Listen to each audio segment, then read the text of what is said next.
Jesus Christ performed all of these various things to the point to where he's saying, you know what?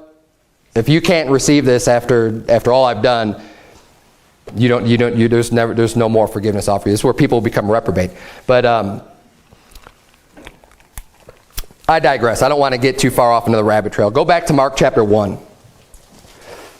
Because what I want to point out here and what we're going to look at, there's three aspects that I want to point out about these stories of Jesus Christ healing people.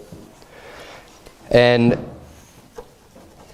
these are all these stories are representative of ultimately the healing power that you receive through salvation.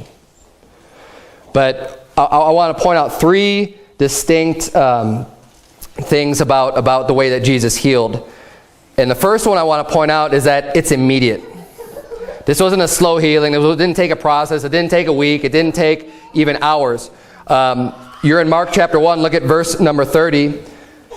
Bible records, but Simon's wife's mother lay sick of a fever, and anon they tell him of her.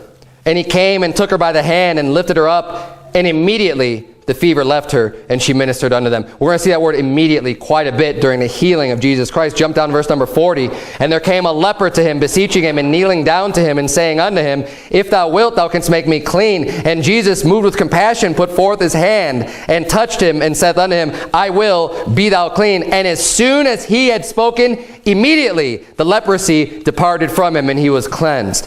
Flip over to chapter 2. Look at verse number 9. We're going to go through these pretty quickly through the book of Mark.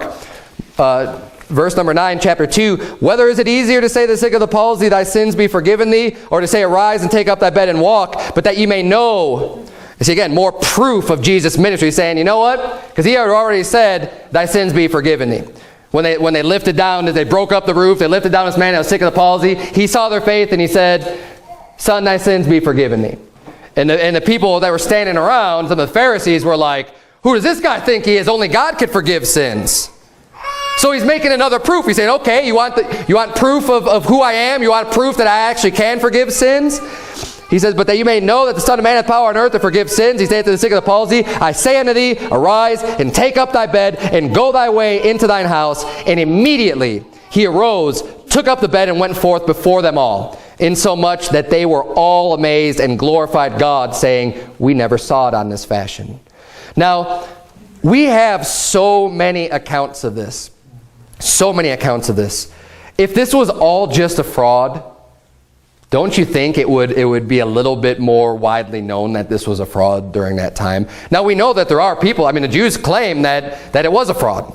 There is that claim still out there, and we know that claim was made, and it still exists today. But if it truly was just a charlatan look at the details of these events. There is no way that you would be able to fake all of this stuff that happened. It's impossible. There's so much evidence there. You say, look, you have to take it on faith. You say, well, I wasn't there. I know you weren't there.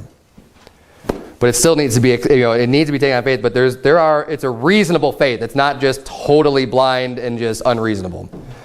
There have been plenty of witnesses to these events. And that when we go preach the gospel, we're witnessing our event with Jesus Christ, our salvation. We're witnessing who Jesus Christ is to other people. Jump over to chapter 5. We're going to look at another event here.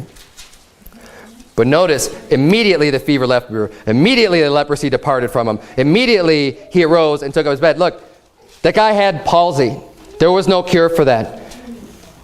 A leper, there was no cure for leprosy. And we started off with just a fever. You say, okay, well, that was just a fever. Maybe that was a coincidence, right? No, it wasn't, but we're getting a little bit more severe here. We go from the fever to leprosy to someone who had palsy.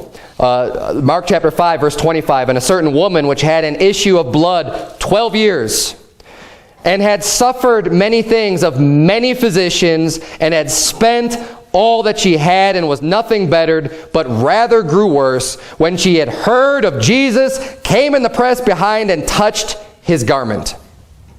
For she said, if I may but touch his clothes, I shall be whole. And straightway, that means immediately, straightway the fountain of her blood was dried up, and she felt in her body that she was healed of that plague.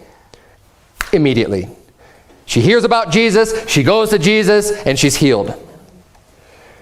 She's been to the world. She's been to the smartest doctor. She's spent all of her money trying to get her issue fixed. Nobody could figure out. Nobody can do it. Jesus didn't even have to do anything. All she had to do was have faith, reach out, touch his garment, and she was healed.